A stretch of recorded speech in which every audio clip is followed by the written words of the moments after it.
You know that your team sucks and mine is great. It's time for AFFL hate.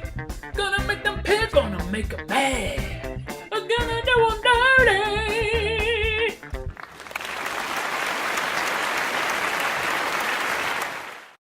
Yeah, we are back for another season of the weekly previews. Why wait until late Monday night to find out whether you won or lost when I can tell you now there's a lot to talk about. So let's get to it! By the way, if you're wondering why the YouTube image for this episode is that terrifying picture of Katrina Deal and not Drew Brees, it's because last Saturday night, the Krogmans were out with the Shucks for an adult dinner at Il Tetto, the hip rooftop bar downtown on Penn Avenue. Delicious dinner turned into a bit of a meat market after 10 p.m. Got a little concerning in there. Larry recognized Katrina Deal. I was fascinated by her eye tuck. I haven't seen one of those in a while. So on the way out, snaking through the crowd, excuse me, I'm looking right at Katrina Deal, checking out that plastic surgery. She returns the gaze, says hi. I said hi, ? Stood around in human traffic for a little bit. She eye-banged me hard and fast. I was a little uncomfortable with it, considering that she is much older and much noisier in person. And also was openly kissing like a 20-something that I thought originally was one of her sons. Kind of a Larry King thing going on there in reverse for her. Hey, congratulations. Anyways, moving on. First game this week. ISIS, 0-0.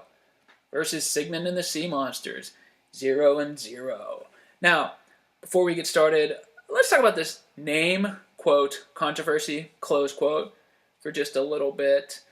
The way this all came about was a certain anonymous person in the league, let's call him Barry Talbert, sent an email to one of his cousins saying, hey, maybe you change the name Blogging Bitch Beaters because, quote, many of us, end quote, have our 10 to 12-year-old children involved in the league through the website. Now, I'm going to take issue with the phrase, many of us.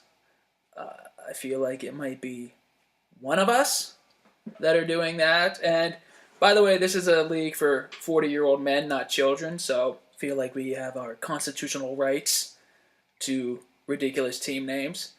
And of course, Christian, being mildly clever, pointed out that if he has to change his name, so should the ISIS.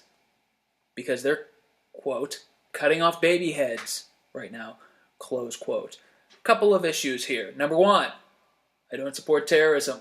I know you have to come out and say that in today's America so people don't assume that you do. I don't. Number two, this group has actually changed their name to ISIL already. The Islamic State in Iraq and Syria have torn down the border between Iraq and Syria, if you watch the online embedded news clips from Vice Media, which, by the way, hilariously, the border between Iraq and Syria was just a dirt berm, and they literally bulldozed it over. So they aren't even ISIS anymore.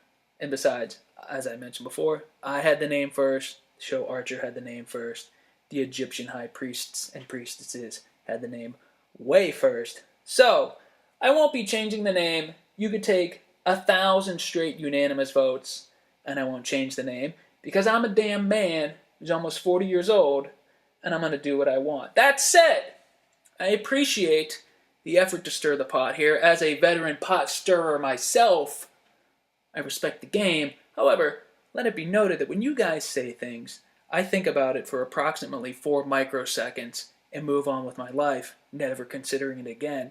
I understand that you guys think you can stir the pot like me, but I move the needle, okay? I got audio here. I'm an influencer. I'm influential. I get things done. The rest of you, nice try. Maybe next time. As for the game, always nice to start off the season against Tim. It's like slipping into a warm, comfortable bath. Although, as I mentioned, Tim will be better this year. He is going to make the playoffs. Hear me now, believe me later. But he is running into an absolute buzzsaw right here. Kaepernick against a terrible Dallas defense. Healthy foot. A nice coterie of passing options. He should be huge in this game. Eddie Lacy, he's going tonight against Seattle. You know, you don't love one of your players going against Seattle in Seattle, and you don't love one of your players opening up the season on the road in that Super Bowl crowning game, but you cannot bench a top 3 running back. I did bench Cobb. That's how deep this team is, by the way. I benched top 10 receiving option. Oh, let me just put in Joique Bell, the number 1 running back on Detroit, who should put up a ton of points on the Giants. Not a big deal. I have so many good players, I can hardly get them all in to the same game. AJ, you know he's going to be big. Jeffrey, he's going to start off the season big against Buffalo. What are they going to do about it? And Calvin, it's Calvin. The one advantage that Tim has in this game, I will admit, my defense, the Bills, only projected to put up 1.5 points. Timmy's defense, the Jags, projected to put up 2 points. Big advantage there for Tim. That 4th-round pick he burned on the Jaguars' defense, obviously worth it. They're going to keep this game closer than it would have been otherwise. Now, as for the rest of Tim's roster, Peyton, yeah, he'll be good. Ball should be okay. He might start slow with that appendectomy. Devonta Freeman in the starting lineup for Tim. Not in the starting lineup for the Falcons. He's the backup. Don't know how many touches he's going to get in this game against the Saints. I would probably start Deshaun Jackson in this one.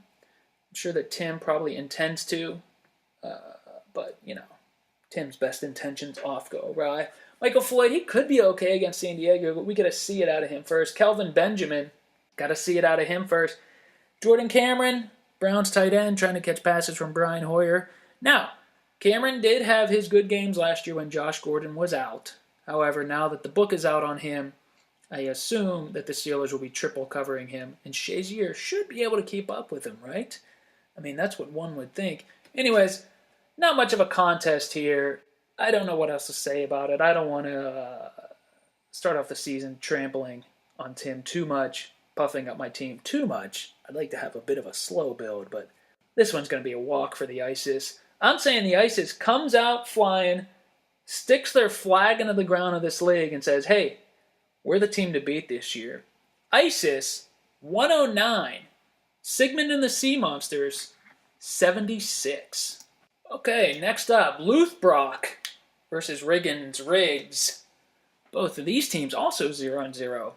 You get the idea. I'm done with that bit. By the way, Gary did explain to me, he did give me a pronunciation guide on his team. However, I'm not going to share it with you, so none of you will know it, and I'm not going to get it right anyways. So, CBS says this is actually going to be a pretty close game, giving Luthbrock 101 points. A little generous there, I think. 14 points projected for Cordero Patterson. I mean, is that a touchdown and 80 yards? Is that 150 yards? Let's see it first. I know he's the all-hype machine. And 10 points for Julian Edelman. I think Amendola is back, at least for 10 snaps, and Gronk is back. I don't see how Edelman is going to get 15 receptions for 108 yards in this game. Julius Thomas, they're giving him a big 15, so that's pretty much guaranteed that he's going to be in the end zone. And they think Luck is going to pass all over Denver, which he very well may, but still a little generous with the projection here, especially the Toby Gerhardt projection. 12.9 points, so they're either saying Gerhardt's going to have 129 yards, or he's going to have 69 yards and a touchdown. Philadelphia is going to come out throwing. They're going to come out fast. They're going to be all over the Jaguars early.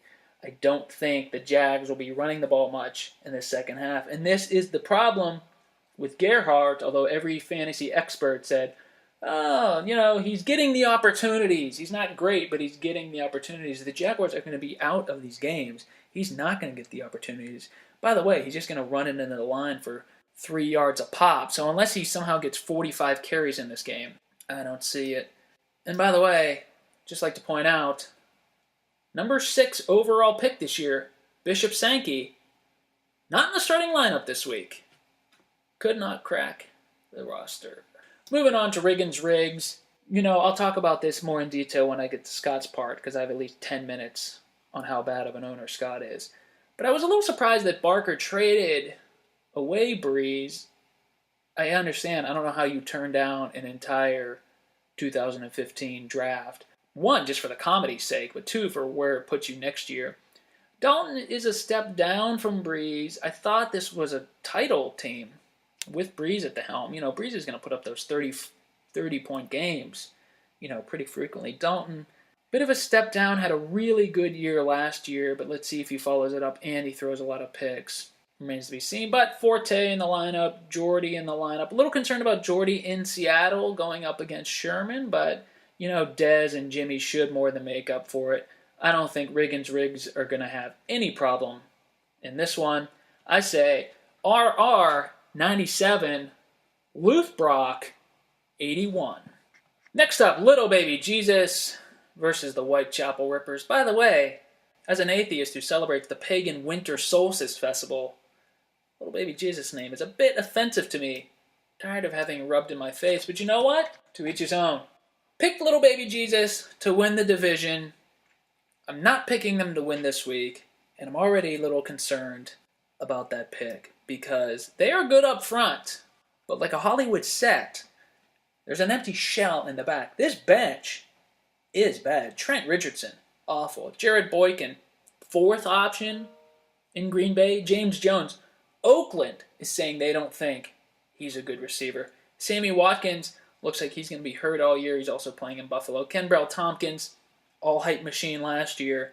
We saw where that ended up. And Wes Welker, drug addict. It is a good thing that he is a rich white man. He will avoid jail time for doing his filthy street drugs. Also, being on ecstasy at the Kentucky Derby would explain the look on his face as he was handing out a giant stack of $100 bills in that photo. Wes Welker says he was surprised. He didn't think he did it. Somebody must have slipped something to him. Unfortunately for him, it was not straight ecstasy, which would have put him under the recreational drug probation clauses of the NFL. It was laced with amphetamines, which put him under the PED section. I don't know how amphetamines help you unless somehow being a energetic, frothing at the mouth maniac helps one on an NFL field. As for this week, real bad matchups for Little Baby Jesus in this one. Rodgers, he's going to be great every week, but again, he's going into Seattle. Seattle was able to hold Drew Brees down in Seattle. Not going to be a great game for Rodgers. Ellington, like him a lot, but we do like the San Diego defense this year, and we got to see him do it first. Reggie Bush, not the first option in Detroit. Little Baby Jesus is going to need a blowout against the Giants for Bush to get his. Fitzgerald, okay, I do like it. Keenan Allen, great player, probably going to draw Patrick Peterson in coverage. That's going to keep him down. Gronk is going to play, maybe, but he'll be on a limited snap count, so not a lot there. Not a big deal. Chiefs defense, they were great last year. Are they going to do it again this year? By the way, a note on the defenses. The Chiefs are projected to score 3 points this week. I said this on draft night. I'll say it again. Nobody should ever draft a defense. Wait until the training camp invites. Pick up your defense then. Use those draft picks, even the late draft picks, on a wide receiver or a running back who could turn into a scratch-and-win lottery ticket. You could get lucky. You might not, but you could. You definitely won't get lucky drafting a defense. It's a waste of time. As for Whitechapel, CBS loved them going into the season. I did not, but I do like them this week. Stafford against the Giants, that's going to be nice. Doug Martin, want to see him bounce back. Gio should get some nice carries. Julio, he is going to light up the Saints, even though Atlanta maybe not that good this year. I know that their Hard Knocks series this year was the most boring one I've ever seen. There's zero interesting about this team, but come on, Julio's back. Emmanuel Sanders, timely start for the Whitechapel Rippers with that filthy drug addict Wes Welker out of the lineups. He should light up the Colts. Vernon Davis, I think he'll be down this year, but the Dallas defense is so bad that everybody is going to be up against them. I say Whitechapel walks in this one, no problem. Whitechapel, 95. Little Baby Jesus, 68. Oof, rough start to the season. Larry will not have to stay up late sweating out this one, even though Little Baby Jesus has Ellington, Fitzgerald, and Keenan Allen all playing in the back end of the Monday night doubleheader. Ball in the air at 10:20. Game over by 1:20. I tried to stay up for this last year. Did not even come close. Maybe it was because the Raiders were involved. Maybe it's because I'm pushing 40. And although it would be hilarious for Larry to go to bed up 30 and find out that he lost by 2. Don't think it's going to happen this time. Sleep easy, young fella. Hey, here's something interesting. If you scroll down to the absolute bottom of any of these scoreboard matchups, below the bench total, you see Scout Team Legend Scoring System chat. Here's what's interesting. If anybody adds a player to the Scout Team, it's going to appear here for each matchup. So whoever added Deji Kareem from Indianapolis, guessing it was little baby Jesus, already planning for the post-Trent Richardson era, it's going to appear here. Be a curious little murder mystery to figure out who's adding these guys to their Scout Team each week and what the points are going to be.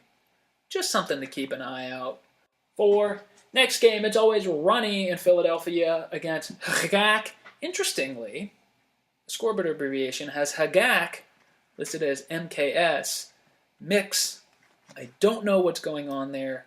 I don't know what to say about it. What do you people want from me? I can't know everything in the world. As for this game, one thing that I do know is that I don't know who's going to win yet. Let's take a look at the rosters. A couple of interesting things about the runny lineup here. 1, franchise darling, Robert Griffin, on the bench. 2, the kicker for this week, and probably the next 3 weeks, Brandon McManus, filling in for Denver. For Matt Prater, out 4 games for drinking when he's not supposed to. What is going on with Denver? These were 2 suspended black guys. I think people would be saying, oh, they don't have a handle on this team. There's a discipline problem for John Fox. Fortunately, these guys are white. They look like our suburban next-door neighbors. And if they're drinking and doing drugs, what's the difference?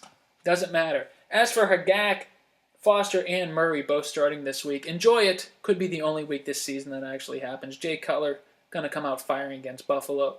Golden Tate going to make his mark against a bad Giants defense. Demarius, he should be lighting it up against the Colts. There's enough points in the Hagak lineup that it doesn't matter that they're starting Dennis Pitta.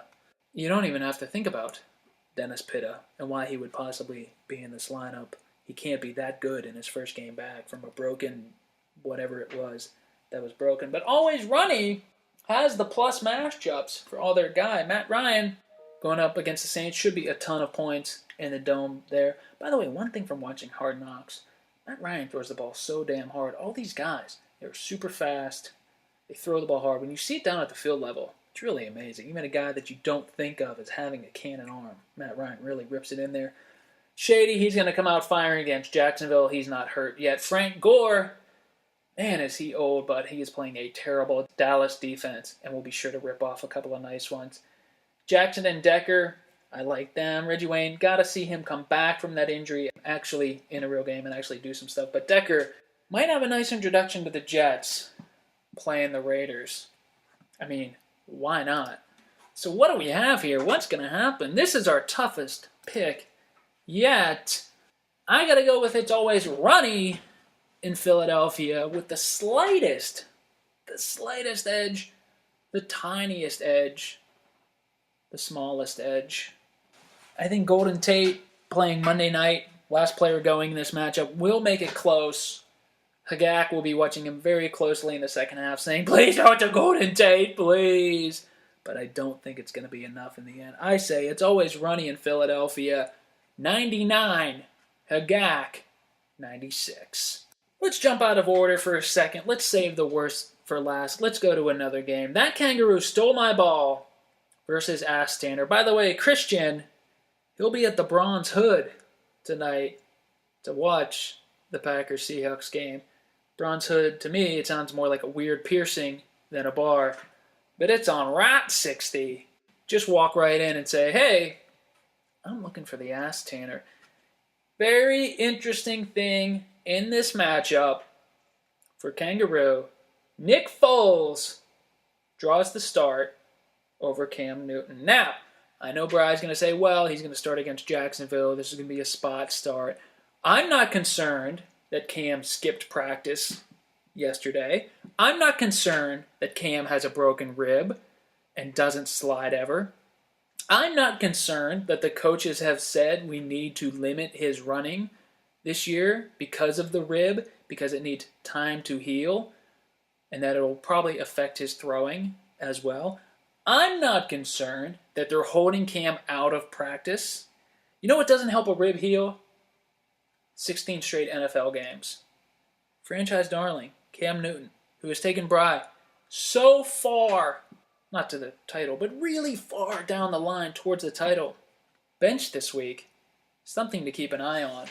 New running back Alfred Morris draws into the lineup. That's a nice one. Zach Stacy, I'm going to let the cat out of the bag a little bit. Zach Stacy was not as good as everybody thinks last year. His yards per carry were not that great. He had a few really great games late in the season when guys weren't ready for him. But here's the deal. Now guys will be ready for him, and they'll be ready for the Rams to run with Bradford out. Yes, Bradford was out last year. Don't think Stacy's going to be as good. Crabtree going up against that terrible Dallas defense. That's a nice one, especially with a great quarterback like Colin Kaepernick throwing it to him. Brandon Marshall against Buffalo, sure. Antonio Brown draws Joe Hayden, one of the best corners in the league. Antonio Brown is very good. The Steelers' offense should be rolling, so there shouldn't be a lot of problems there. I'm just saying Bry has a nice lineup, but it's got some tough matchups for his players. For Bry as a person, he has a very easy matchup this week. The Ass Tanner. Not a good team. Starting Russell Wilson over Tony Romo, I get the idea that Seattle's going to have a win tonight. It's a guaranteed win. That Super Bowl champ opening Thursday night game, they never lose. But Tony Romo is going to be in a shootout against a weakened San Francisco defense. I would maybe put Romo in there. That's me. Chris Johnson, CBS says he's going to get 14 points this week. He might not get 14 points in the next 4 weeks. I don't see it. CJ Spiller, interesting note from today. The Bills are putting CJ Spiller in as their kick returner. Probably says that they don't think a lot of CJ Spiller and are not concerned about him getting hurt this year. Percy Harvin also playing tonight. How many touches is he going to get? 3? If he gets 4, he usually gets hurt. 4 is his max. So watch out for that. Christian could wake up Friday morning, 2 roster spots dead, only about 12 points, sweating it out for a couple of days. Colston against the Falcons, maybe. There's so many targets to go around. Victor Cruz, a lot of hype around Victor Cruz this year. Got to see the Giants actually come out and do it. Got to see some action. So it won't be a perfect start for Bry this week, but at least he has an easy one. And after Foles has a great game, might put Cam on the block. Wouldn't be surprised to see one of the league's doofi who don't have a great franchise player go for Cam and his broken rib and his disappointing season over A.J. Green. That kangaroo stole my ball. 91. Ass Tanner, 70. Animal House versus Timmy Doesn't Have Any Friends. Let's talk about Scott for a moment. You know, everybody in this league thinks that Timmy's the worst owner, and Timmy has the worst team, and Timmy doesn't know what he's doing, and this and that. But Timmy makes some decent moves. He makes some decent draft picks. He obviously takes plenty of time to think about them, but he doesn't actively and openly make terrible moves constantly. Timmy is kind of like RC Cola. It's a fine product. It's not great. It just has some poor branding. Scott is BP spewing billions of gallons of crude oil into the Gulf of Mexico. Scott is secretly the worst owner in this league. Scott has no idea what he is doing. I've been in this league. This is my 4th year now. When I first came into the league, for the first 2 years, I watched Scott's moves, and I thought, oh, I get it. Scott makes all of his moves as a joke. He doesn't take this seriously. A lot of these moves are made for comedy's sake. I see what he's doing. I respect it. He's a smart guy.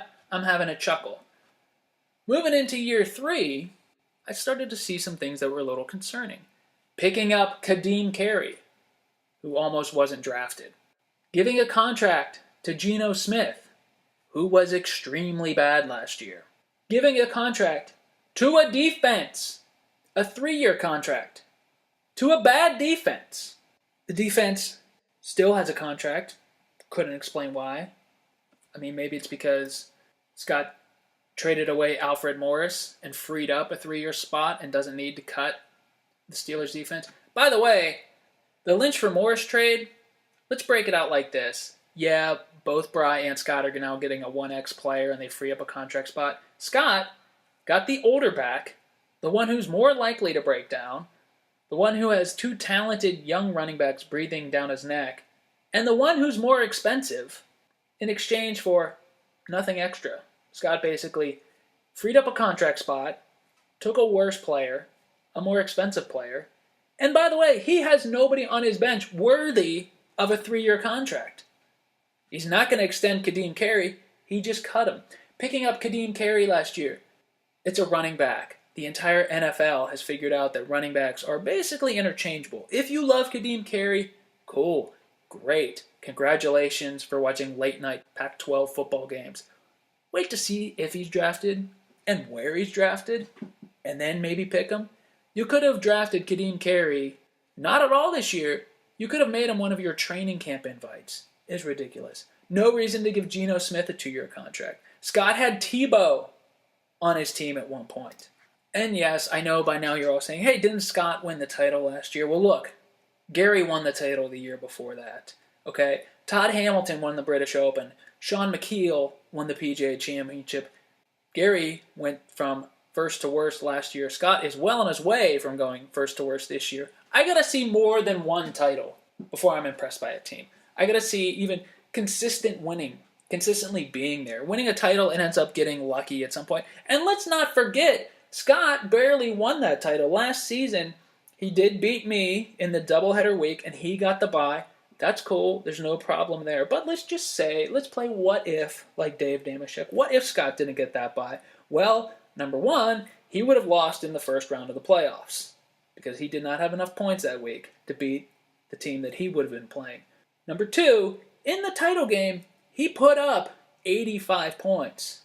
As it happened, his opponent put up 81 and Scott won, but Scott just as easily could have gotten completely blown out of the title game last year and not won it all. So, that brings us to this year, which Scott has already blown, while managing to blow 2015 and 2016 at the same time.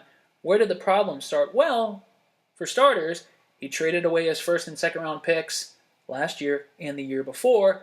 He didn't have a pick until number 36 this year, and he came into the draft needing, everything. His first pick in the end of the third round, Kendall Wright. Round 4, he picks Steven Gostkowski. A kicker early, and oh, by the way, the most expensive kicker in the league. Yeah, you gotta get him locked up. That makes a lot of sense. That's a great move. That's an extra 2 points per week you just got yourself. Rounds 5 and 6, Pierre Thomas and Kenny Stills. Sure, Saints have a good offense. Get their second back option, get their fourth passing option, lock that up. Round 7, Stephen Hill. Oh, the Jets just cut him. Oops, that might have been a terrible pick. Round 8, Roy Halou. Hey, get your backup for Alfred Morris. Makes a lot of sense. Get the handcuff. That way, if Alfred Morris goes down, you have Halou. You're fine. Oh, he just traded Alfred Morris. It's almost like Scott doesn't think these things in advance. Round 9, Michael Vick. Why? Why did that happen? Okay, I understand not wanting to have only Geno Smith as your quarterback. That makes a lot of sense. Why draft his older backup on the same bad offense who's already said he's really interested in just holding a clipboard this year? Why do that? Round 10, Danny Amendola. Fortunately, the season has started without Danny Amendola being hurt, but I don't think it's going to last that long. Round 11, Martavis Bryant. All right, get a guy for next year. Not bad. He could come along. This could be a good pick. Round 12, Carson Palmer. Maybe he's not feeling good about his quarterback situation. Maybe he thinks, Geno Smith, Michael Vick, not the quarterbacks I want to have. Already putting out feelers that he'll do almost anything he can for Manning and Breeze. Then we go through the cuts period. Timmy has to cut Rivers because his cap is excessively bloated. Scott swoops in and picks up Rivers. Okay, not bad. Scott has a good quarterback going into the season. He's got what he needed. He can dump Vick and Palmer, and probably Geno Smith roll with Phillip Rivers. It's not going to be a great team, still a pretty bad team, but at least he's got the quarterback he needs. And then, Scott trades his entire 2015 draft for Drew Brees, the most expensive player in the whole league. A trade so bizarre that when it was first offered to Timmy passed because he didn't think it passed the smell test. Timmy thought the offer was too ridiculous to take seriously. Nobody can blame Barker for what he did. Yeah, like I said, Barker took a little hit in his roster, but he's still pretty good. The thing about Scott is He's given up on 2015, and again, he won't be any good in 2016. And he's not a good team in 2014. Go back to last year. Drew Brees outscored Phillip Rivers by 60 points total. Look at this year, the projections. You can't put a ton of stock in the projections, but Brees is projected to outscore Rivers by 60 points this year. We play 14 regular season games in this league. And believe me, Scott is not playing more than 14 games this year. 60 total points over 14 games is 4 points a game. Scott ruined his next 2 seasons for an additional 4 points a game. That's cool. Now he'll average 82 points a game instead of 78.